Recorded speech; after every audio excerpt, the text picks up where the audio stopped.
Olá, sejam bem-vindos. Hoje, a nossa análise vai fundo numa questão bem complexa, né? Que está na filosofia, na ficção, na história.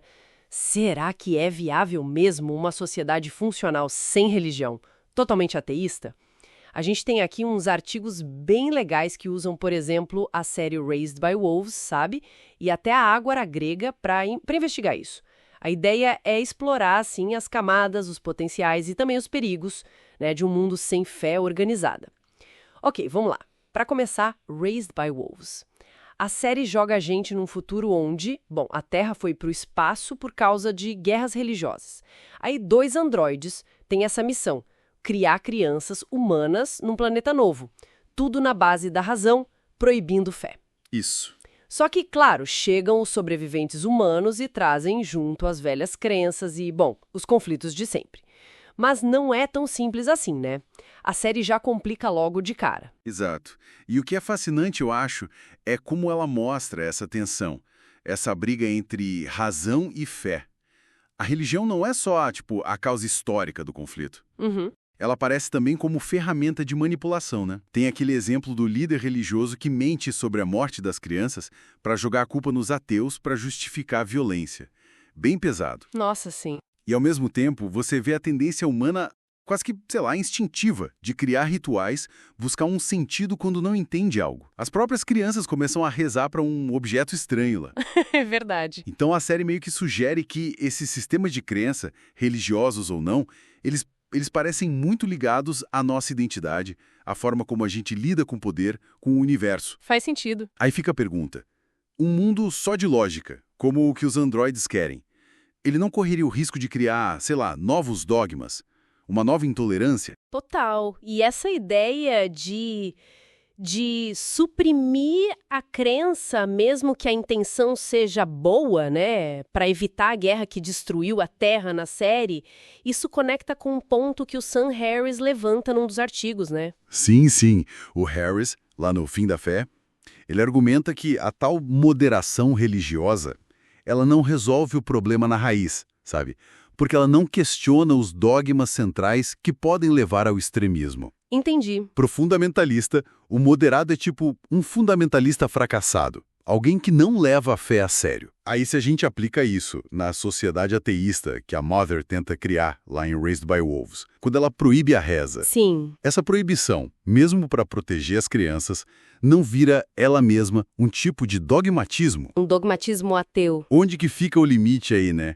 É complicado. Bem complicado. E para contrastar com essa visão mais, digamos, distópica, os artigos trazem a Ágora, Grécia Antiga. A Ágora. Que não era só um mercado, né? Era o espaço público para o debate, para a filosofia, onde nasceu a democracia. Um lugar onde, pelo menos no ideal, a razão era a guia. E se a gente conecta isso tudo, a Ágora vira um símbolo, né? Um ideal de esfera pública secular, onde as ideias circulam, são debatidas, refinadas pela razão. Não impostas por um dogma religioso, por exemplo. Mas mesmo a Ágora tinha lá seus problemas, né? Os artigos mencionam que não era tão aberta assim, excluía gente. Exatamente. Tinha limites claros. Isso talvez mostre que só a estrutura, seja ela qual for, não garante que não surjam dogmas seculares ou ideologias que não aceitam ser questionadas, né? Perfeito. O que leva a gente a pensar. Mesmo num espaço idealizado de razão pura, ele estaria livre de novas ideologias, políticas, tecnológicas, se apresentando como verdades absolutas? Essas novas crenças poderiam acabar ocupando o lugar da religião tradicional, né?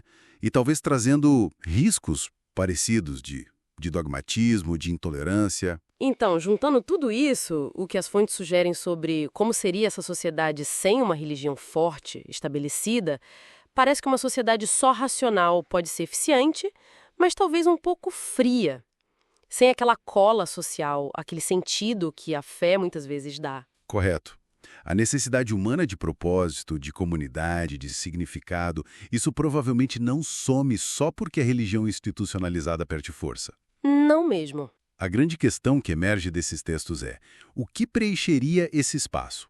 Seria a ciência, a busca por justiça social, filosofias éticas seculares, Ou será que a falta dessas estruturas de fé levaria a um vazio existencial para muita gente? É uma pergunta fundamental. Talvez o desafio, então, seja criar novas ágoras modernas, sabe? Espaços para diálogo constante, para construir valores juntos, para buscar sentido coletivamente. Espaços que funcionem com ou sem a fé religiosa tradicional. Exploramos hoje, então, um cenário bem complexo, né? A possibilidade de um mundo sem religião, olhando pela ficção de Raised by Wolves, pela crítica do Sam Harris e pelo ideal da Ágora. Vimos que tirar a fé não elimina automaticamente a busca humana por significado, nem o risco de novos dogmas, novas intolerâncias. Fica a reflexão, eu acho. Se as estruturas religiosas como a gente conhece perdessem toda a influência, onde nós, como sociedade, escolheríamos colocar nossa necessidade de acreditar em algo, nosso senso de propósito? Boa pergunta. E talvez mais crucial, como a gente poderia construir comunidades unidas e valores compartilhados sem cair de novo nas armadilhas da intolerância, do dogmatismo, sejam eles antigos ou com uma cara nova?